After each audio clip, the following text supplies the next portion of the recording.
万万没想到，我就是给我弟周瑾开个家长会，都能遇上一个极品。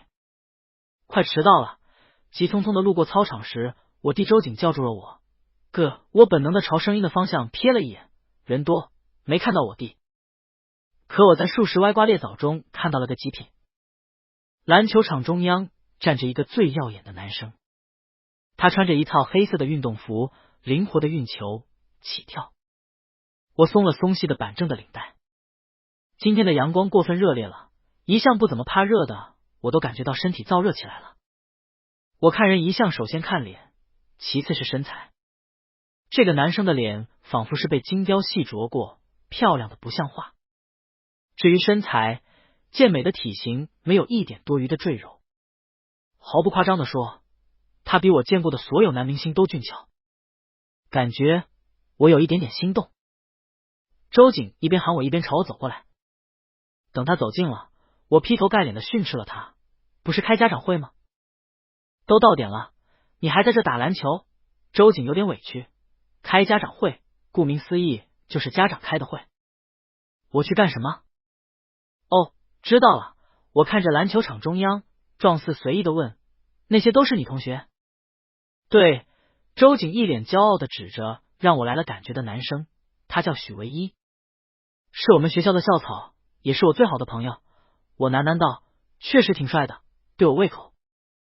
哥，你在嘀咕什么？我拍了周瑾脑袋一下，我说，快介绍你的好朋友给我认识认识。周瑾听话的把男生带了过来。哥，这是我的好朋友许唯一。哦，许唯一。我按捺住悸动的心，呼吸尽量平稳的介绍自己，唯一，我是周瑾的大哥周银川。我笑着介绍了自己。许唯一看我的眼神却怪怪的，他的语气中带着一丝不屑。我和周瑾同学3年，倒是第一次见到他所谓的大哥。许唯一对我好像有敌意，看上去不太喜欢我。不过没关系，男人只要脸皮够厚，没有追不到的老婆。我故意拍了拍许唯一的背，紧实的肌肉摸上去手感极佳。我顿时有点心猿意马。我平常工作比较忙，没怎么来过周瑾的学校，陪他的时间是少了点。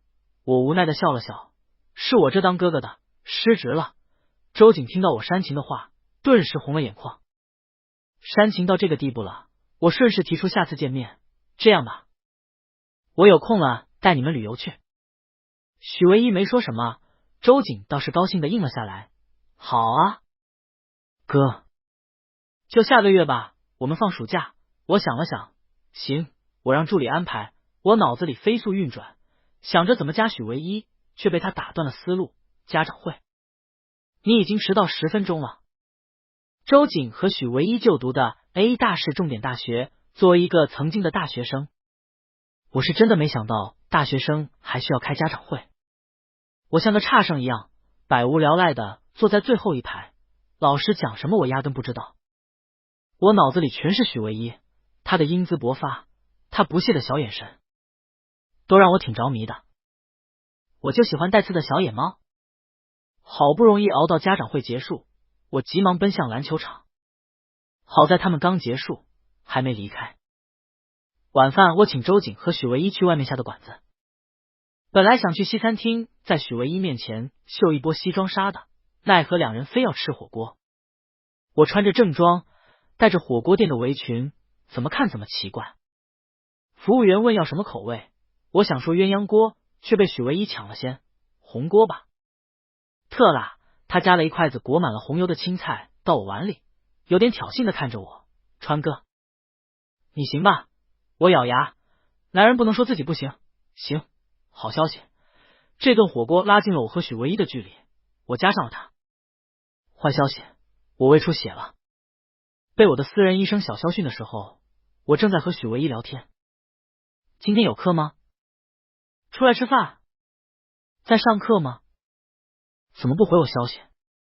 许唯一不理我，我就一直发，骚扰到他理我为止。周总，周泽川，你在听吗？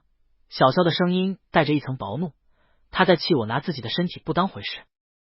在听，小肖是我的大学校友，偶然一次在医院遇到后，便被我以高出医院的5倍年薪挖来做了我的私人医生。我有严重的胃病，被他照顾这几年没犯过，这还是第一次。小肖一把夺过我的手机，嗔怪道：“泽川，你别再吃辣了，你这脆弱的胃经不起折腾了。”好好，我答应下来。小肖才把手机还给我。许唯一已经回了消息，周总太闲的话，可以请你的亲弟弟周景吃饭。你真的太不关心他了，我怀疑许唯一已经知道了我的心思，因为我约他几次都被他拒绝了。看来许唯一这个美人挑战难度不是一般的高。不过我周泽川就喜欢挑战有难度的事情，他要是很快就从了我，那多没意思。我就喜欢他那股子拽劲儿。我从周景嘴里套出了许唯一喜欢科比，便高价从贩子手里弄到了有科比签名的篮球。拿到的第一时间，我就驱车到 A 大门口眼巴巴的等了。这回快到晚饭时间了，学校门口陆陆续续出来了很多学生。A 大众理工科女少男多，我倚在我的路虎上，单手转着篮球，吸引了不少男生的注意力。以我多年猛一看零的眼力，其中有不少 gay， 他们给我递眼神，我假装看不懂。有个胆大的男生来要我的联系方式，长得带劲儿，眼神够撩人，是我平常会约的类型。我拿出手机刚打开扫一扫，就听到旁边传来一声嘲弄的笑。川哥动作挺快啊。好友都加上了，我一看是许唯一，连忙细品找不到，这个同学找我推销。大学生创业不易，我想着能支持一下就支持一下子呗。你川哥就是心地太善良了，理由很蹩脚。许唯一却认同的附和道：的确挺善良。我正想问许唯一什么意思，他却抬脚就要离开了。我赶紧拦住他：唯一，你别走。限量版的篮球，科比亲签。我把篮球递给他，他冷冰冰的表情终于裂开了缝，嘴角有了一丝笑意。许唯一心情好，便答应了和我吃饭。路上，他坐在副驾，爱不释手的抚摸着篮球，眼神黏糊糊的，像看小情人似的。这回吃的广东菜，许唯一没说要加辣，我真是谢天谢地，再吃辣我的胃可能就废了。吃饭时，他也舍不得把篮球放下，非要一手抱篮球，一手吃东西。我给他布菜，有点哭笑不得，就这么喜欢。这个现在不好搞到手了。许唯一嘴里包着饭，像个小仓鼠似的，脸颊鼓起来。我一口没吃，光是吃他的盐就饱了。他吃的打嗝才反应过来，你怎么一口都不吃？拳头喂我，我摇摇头，我不饿。许唯一把篮球放到一旁的座位上，正色道：川哥，篮球我收下了，多少钱我转你。我摆手道：小意思，你喜欢就行。不行，我们还是清算的好，你对我的龌龊心思别以为我不知道。许唯一站起身朝我逼近，漂亮的脸靠我越近，我的心跳越失控。他的鼻尖快抵住我的鼻尖时，他堪堪停住。我是钢铁直男，我不可能喜欢男人的。笑话，我周泽川想得到的男人没有掰不弯的。我用手猛地拉下许唯一的头，唇贴唇的瞬间，我发出了满足的喟叹。许唯一的唇真甜啊！我亲了梦寐以求的唇，但我挨了一巴掌，半边脸迅速肿了起来。但我觉得值，这打挨的不冤。许唯一用纸巾胡乱的擦了唇，讪下狠话：周泽川，我永远不可能喜欢你的。我阅人无数，这种情况还是头一次遇到。心里有点烦躁，便约了我经常一起的伴出来。我们的惯常操作就是先去酒吧喝个够，再在酒精的作用下去酒店疯一夜。今晚我喝了酒，却没那个心思。同伴使出浑身解数讨好我，我都没什么特别的感觉，就是感觉挺烦躁的，看着他的谄媚样更烦躁了。他不介意我的冷脸，仍旧脸上带笑：周总，今晚不高兴，笑什么呀？难看死了，还不就是为了我的钱？仔细回想，这些年跟过我的，哪个不是从我手里捞到好处了才跑路的？别笑了，我打开软件给他转了10万块钱。我给你钱，你帮我做件事，我把手机给他，让他用我的手机给许唯一打了电话。他告诉许唯一我在酒吧醉得不省人事，让他来接一下。许唯一却说周泽川，我和他不熟，另外找人接吧。同伴说周总的通讯录里只存了你的电话号码，只能麻烦你了。许唯一有些不耐烦了，这样给他弟打，他弟肯定很乐意接他。如果说他通讯录里连他弟的电话号码都没有存的话，那我只能送上一句话：周泽川，你好自为之。挂了。同伴捂着嘴，不敢笑得太放肆。周总，你也有在这方面吃瘪的时候。我烦躁的挥了挥手，让他先走，自己则又点了几杯比较烈的酒。很快我就上头了，看东西模糊不清，走路摇摇晃晃的。就在我要摔倒的瞬间，有人接住了我。我在那人的怀里，模糊中好像看到了许唯一的脸。他的脸色很臭，抱起我的动作也很粗暴。没多久，我感觉我被扔到了一个柔软的东西上。我迷迷糊糊的睁开眼，宿醉让我感觉头痛欲裂。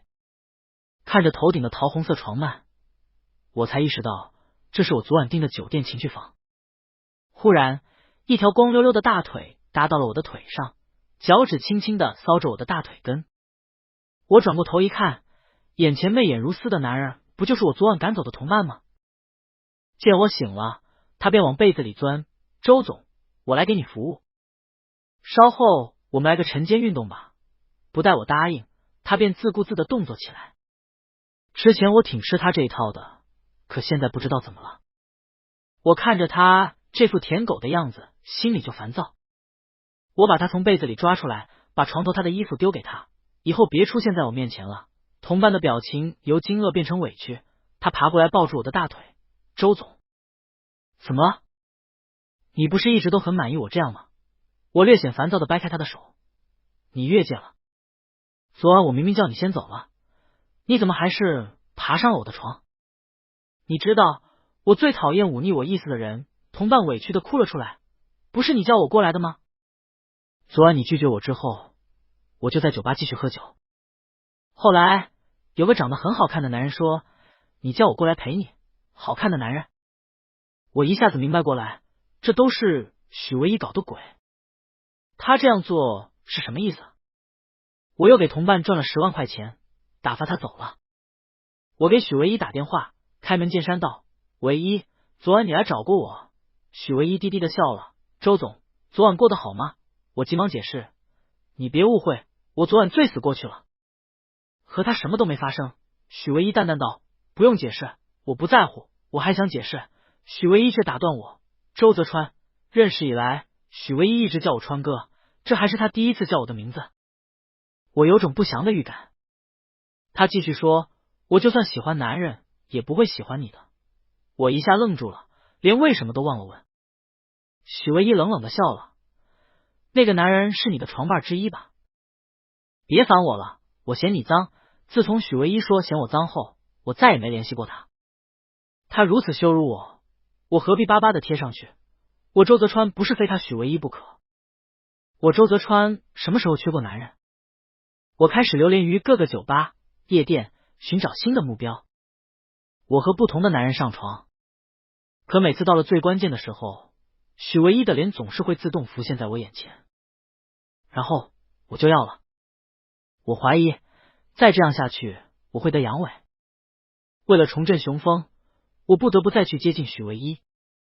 正好放暑假了，我之前承诺了带他和周瑾去旅游。周瑾说他想去海边，我便订了4张前往三亚的头等舱。之所以订4张票，是因为小肖听说我要带周瑾和他同学去旅游。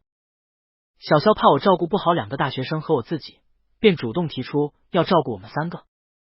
我听了觉得有理，便顺带捎上了小肖。就当员工福利吧，跟我几年了，我还没给他发过什么福利。整个头等舱只有我们4个人，周瑾和许唯一坐在一起，我和小肖坐在一起。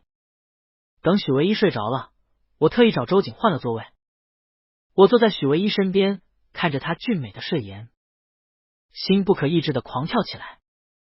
我从来不知道，原来我这么犯贱。许唯一越厌恶我，我却越想要靠近他。我忍不住亲了他的脸，他的眉头忽然皱了起来。我苦笑，他连睡梦中都厌恶我的靠近。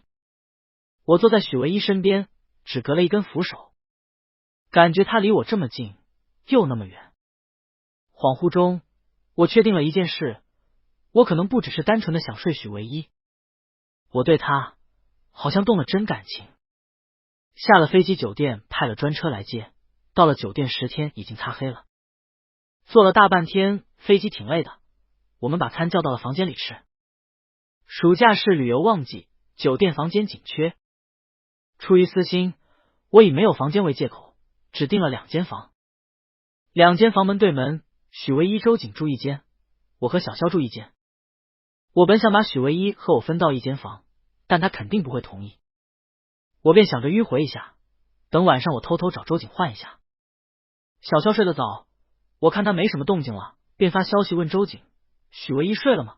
得到周瑾的回复后，我便叫他一起出房间。周瑾表情凝重：“哥，真的要这么做吗？唯一他又不喜欢你。”我安慰性的拍了拍他的肩膀：“你放心吧，我只是要确认一件事，不会对他怎么样的。”周瑾1步3回头，显然信不过我的为人。我拉开门，一把他推了进去。别吵到肖医生。我进了许唯一的房间，没敢开灯。深吸一口气，感觉空气里全是他的味道，好闻，上头。这让我不由自主的想起了那天在餐厅里的那个吻，我还被他打了一巴掌。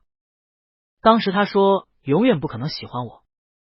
我在床上躺下，面朝着许唯一那边，在黑暗中细细的描摹着他的轮廓。和他在一起越久，我感觉越喜欢他。许唯一对我周泽川来说有致命的吸引力。我悄声对着许唯一：“许唯一，你要多久才能喜欢我？”早上我是被许唯一用枕头给砸醒的。他双目赤红，一副受了奇耻大辱的样子。我看着一地的纸巾，扶了扶额，昨晚只顾着爽，忘了收拾了。你怎么进来的？周瑾呢？你们合起来耍我，这种情况我没法解释，索性摆烂。周瑾知道我喜欢上你了，为了成全我这个当哥哥的，便小小的撮合了我们一下。许唯一冷笑不止：“周泽川，你说你喜欢上我了？是喜欢上我还是喜欢我？2个问题一字之差，我一时间没反应过来。都有。好，我可以让你睡。”许唯一露出恶魔的笑容：“我在上，你在下。”在海里潜水时，我身边游过了五彩斑斓的鱼群，其中最漂亮的一条鱼停在我手边，我想触碰的时候，却迅速游开了。我上了岸，看到许唯一在沙滩上晒日光浴，墨镜下是一张精致的脸。我朝他走近，他警觉的取下了墨镜，冷冷的看着我，就像刚才海里的那条鱼一样，美丽又冷漠。我不顾他的冷眼，走到他身边的躺椅坐下。到了海边不去玩水，许唯一没理我，小肖却拿着防晒霜走到了我身边。周总，阳光很烈，会晒伤的。我给你茶吧，我老实趴好，让小肖给我茶呗。周瑾则在许唯一身边为昨晚的事情道着歉，只是许唯一也没理他。他重新戴上了墨镜，一副冷冰冰的谁也不搭理的样子。此时的他和今天早上的他判若两人。当时他说完我在上，你在下后，便坏笑着将我压在了身下。他把手伸进了我的裤子里，2指捏起了我的臀肉。他眼里有火，表情不似作假。他仿佛要动真格的样子，把我吓了一跳。我推开他，翻身下床，落荒而逃的样子，我自己都觉得搞笑。于是我就自行到海里潜水冷静一下。冷静的结果是，我觉得许唯一是耍我的。他的身材没我健壮，力气想必也没有我大。就算硬碰硬，比谁压得过谁，他也比不过我。这样想我又自信了很多。晚上，我们就住的酒店举行了篝火晚会。主办方不仅请了不少跳肚皮舞的舞者助兴，还给要参加的客人都准备了民族服装。本来我是没什么兴趣的，周瑾和小萧却是一副兴致勃勃的样子。我看许唯一都没拒绝参加，我便也加入了。点火仪式后，开始了游戏环节。第一个游戏是抢钱游戏，主持人拿出一张纸币往空中抛掷，抢到的幸运儿可以向喜欢的人表白，而在场的被表白的嘉宾今晚不能拒绝，两人必须做一日情人，1天后才可以选择分手。我天，这不是瞌睡来了就有人送枕头吗？主持人兴奋地说，要退出的嘉宾现在可以退出哦。我以为肯定会有人打退堂鼓，没想到大家都是一副跃跃欲试的样子。各位来宾，你准备好了吗？主持人手里的钱一经抛出，我便疯狂地往人群中挤。我身价上亿，从来没为100元如此疯狂过，这还是头一遭。我抢到了，人群中央有个熟悉的声音响起。好家伙，抢到钱的人居然是看上去瘦弱无比的小萧。他头发凌乱，衣服也被撕坏了，样子却一点也不通达。他的眼睛炯炯有神，表情显得很是兴奋。主持人，让我们期待一下，这位男士的意中人是谁呢？小萧的眼睛亮晶晶的，他脸上带着羞涩的笑容，朝我走了过来。我丢，难道他喜欢的人是我？小萧在我面前站定，嗓音糯糯的，周总，我喜欢你。我顿时石化了。小萧在我身边好几年，我怎么这么粗心，从来没发现过他对我有意思。我的眼神不自觉地往许唯一身上瞟了瞟，他表情冷冷的，一副事不关己高高挂起的样子。我久久没回应，气氛降到了冰点。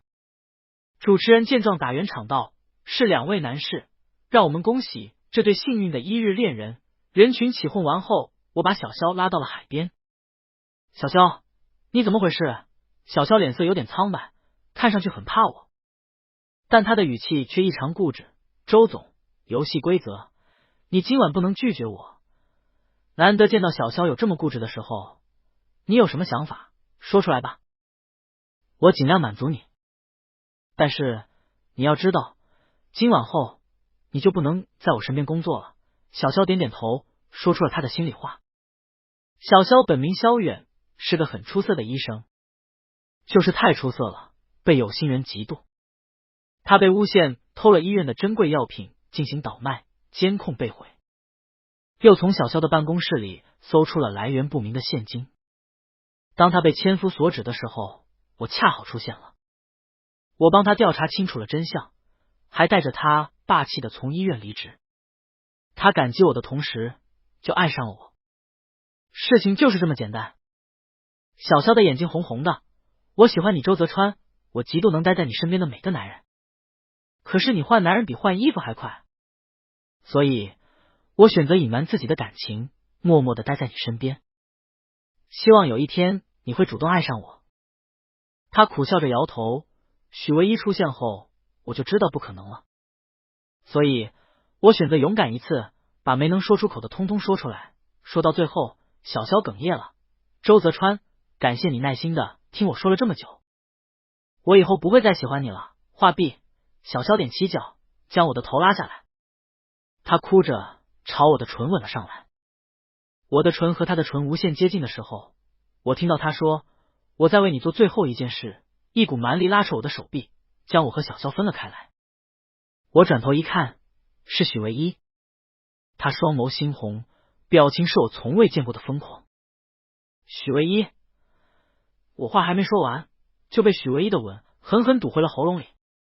此刻我才恍然大悟，小萧刚才的话是什么意思？他佯装吻我是为了让许唯一吃醋。我和许唯一吻得对方满脸惊艳才松嘴。我将他搂进怀里，恨不得将他揉进我的身体里，彻底和他融为一体。此刻我内心狂喜，我确信我是真的爱上许唯一了。许唯一抹了把脸，周泽川，你爱我吗？我毫不犹豫的大声回答，爱，很爱很爱。周泽川远许唯一，他似乎不信一般嗤笑一声，你这样滥情的人，我怎么能信你爱我呢？我看着广袤无垠的大海，黑暗中涛声震天，像是有只怪兽张着巨盆大口。我可以为你去死，如果你非要我证明的话，后面的话我没说出来，我直接用行动证明了我的爱。我不假思索地跳进了海里。我会游泳，但我不游。我任由自己的身体下沉，海水淹没了我的头顶。1分钟，2分钟，我要用这种激烈的方式来证明我对许唯一的爱，我是认真的。这辈子没这么认真过。不知道过了多久，我听到了许唯一的崩溃的叫喊声。他大声喊着我的名字，把我从海里拖了回来。他颤抖着手指感受我的鼻息，生怕我就这样死在他眼前。我们回到酒店，重新开了一间房。我们刚进门就急不可耐地吻上了对方，喘息的间隙。我问他，唯一，你现在相信我对你的爱了吧？许唯一邪魅一笑，不信。你怎么才肯信我？他一边脱我的衣服，一边把我往床上压，床上证明。老子早就缠你的身子了。这种证明我最在行。我全程主导这次运动。就在我以为终于能睡到心爱的人时，许唯一拿出了绳子，把我的手脚绑了起来。运动过后，许唯一轻轻地吻了我疼得汗湿的额头，心疼地说，抱歉，哥哥，只有占有了你的身体，我才有拥有你的真实感。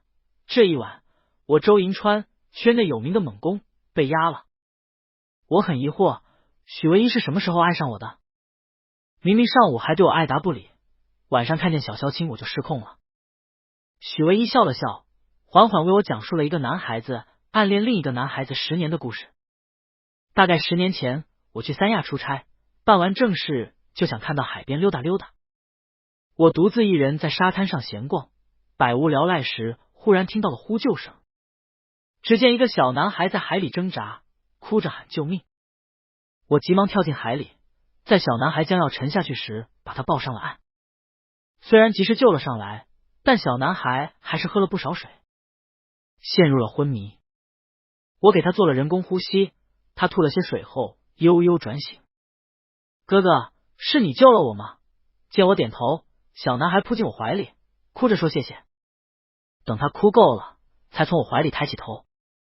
这时我才注意到他五官挺精致的，要不是短发，我甚至会以为她是女孩子。哥哥，你叫什么名字？住在哪里？哥哥叫周泽川，住在 A 市。我正想问小男孩叫什么，他妈妈过来带走了他。小男孩依依不舍地离开了，救他的大哥哥却在他心里生了根发了芽，就此住了下来。他回到自己所在的城市后，拼命学习。他发誓以后要考 A 市的大学去找大哥哥。后来网络发达了，小男孩经常在网络上搜索周泽川3个字。他知道哥哥是 gay， 也知道哥哥很花心。考上 A 大后，他认识了哥哥的弟弟周瑾，也顺势成为了周瑾最好的朋友。他向周瑾打听了许多关于他哥的事，也向他坦白了他爱他哥这件事。周瑾其实一直嫌弃他哥滥交，早就想把他哥纠正过来。还有，他哥不关心他这个亲弟弟，他想着要是有个和他关系好的嫂子管着他哥，这种感觉挺不赖，便答应了要帮小男孩追爱。听了许唯一的故事，我还挺感动。如果他没压我的话，我可能会更感动。原来我无心种下的因，成就了许唯一爱上我这个果。我看着他笑容满面的样子，心里就来气。原来他之前的冷淡都是装出来引我上钩的。最好的猎手往往都是以猎物的方式出现，许唯一很出色的诠释了这句话。许唯一像只嗷嗷待哺的小狗一样钻进我怀里，撒娇道：你身边的男人太多了，要想不被淘汰，我只能以最特殊的方式出场，占据你心里最特殊的地位，好吗？我被2个小我10来岁的孩子耍得团团转，以后我是你的唯一吗？是，当然是，永远是。周瑾和小萧得知我和许唯一在一起后，便买了机票先回国了。三亚是许唯一有特殊情节的一个地方，他想在这多待一段时间。于是我放下了所有工作，和他在三亚度过了很是荒唐的一段日子。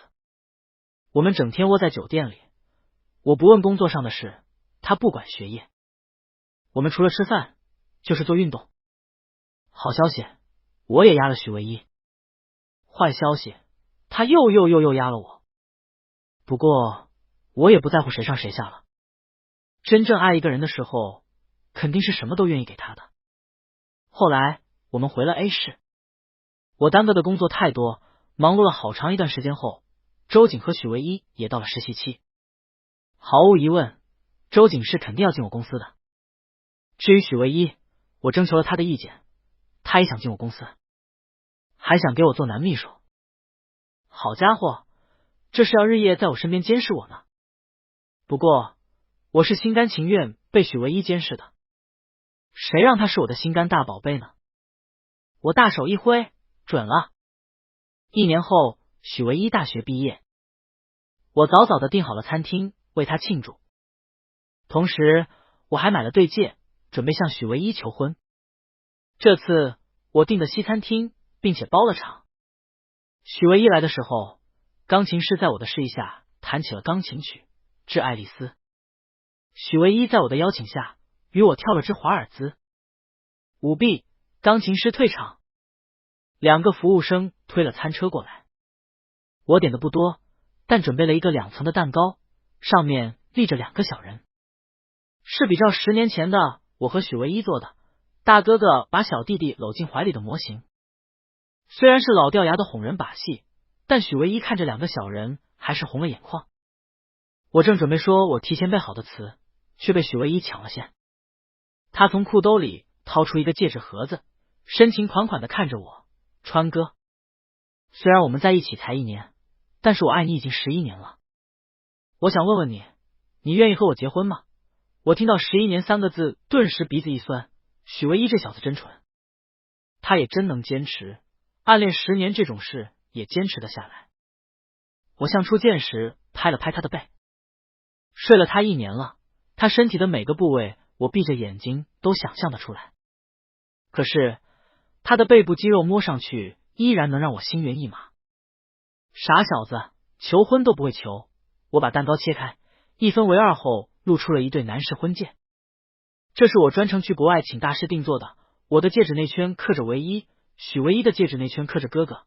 我用纸巾把奶油擦干净，单膝跪地，许唯一，你愿意成为我今生的唯一吗？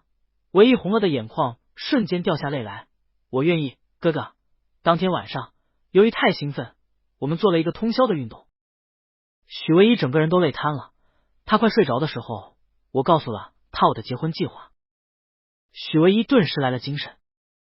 忽然他问了我一个傻问题，差点忘了，我买的对戒怎么办？我狠狠地亲了许唯一一口，我的小男人真是太可爱了。我逗他，这样吧，白天带我买的，晚上怎么？我附到他的耳边，在床上带你买的更带劲儿。番外许唯一新婚日记，10月1日，国庆节，举国同庆的日子，我终于达成了11年来的夙愿。我和哥哥去国外领了证，正式成为了彼此的丈夫。哥哥是个在商界有头有脸的人物，找了个男人结婚，终归影响不太好。我叫他低调点，请几个要好的朋友和双方的亲戚办个简单的婚礼就行。但哥哥不同意，他说：“唯一，我错过了你的10年，我觉得很亏欠你。我想用余生来补偿你，不管什么，我都想给你最好的。”当时他把我拥进怀里，我要给你一个世界瞩目的婚礼，我要让所有人都知道，你是我周泽川的，我是你许唯一的。我很期待，但是也没想过是如此盛况。此刻，我和哥哥都身穿白色西装，打上了红色领结，我们的胸口都别着一朵写着新郎条幅的玫瑰花，接受着无数摄像机的拍摄。我真的没想到哥哥会请来这么多记者，这些记者没有问什么刁钻的问题，反而脸上都是祝福的笑容。不仅是记者，哥哥还请来了很多歌手，为我们的婚礼举办了一场群星演唱会。我认识的、不认识的歌手都为我们送上了祝福的歌声，并且这场婚礼将被全球直播。我哭死！现在全世界都知道周泽川是我许唯一的男人了，不知道哥哥砸了多少钱。婚礼结束后，许唯一、周泽川的名字出现在了各大报纸头条，所有人都知道周氏的周总和我许唯一结婚了，向全世界宣告了我的主权，我真的好开心。新婚夜当晚，我发现我的账户里出现了天文数字，我问哥哥怎么回事，他说上交我的小金库，以后我的小老公管钱。哥哥摸了摸我的头，一副宠溺的样子看着我，我心想真好啊，没想到有一天我真的实现了半生夙愿。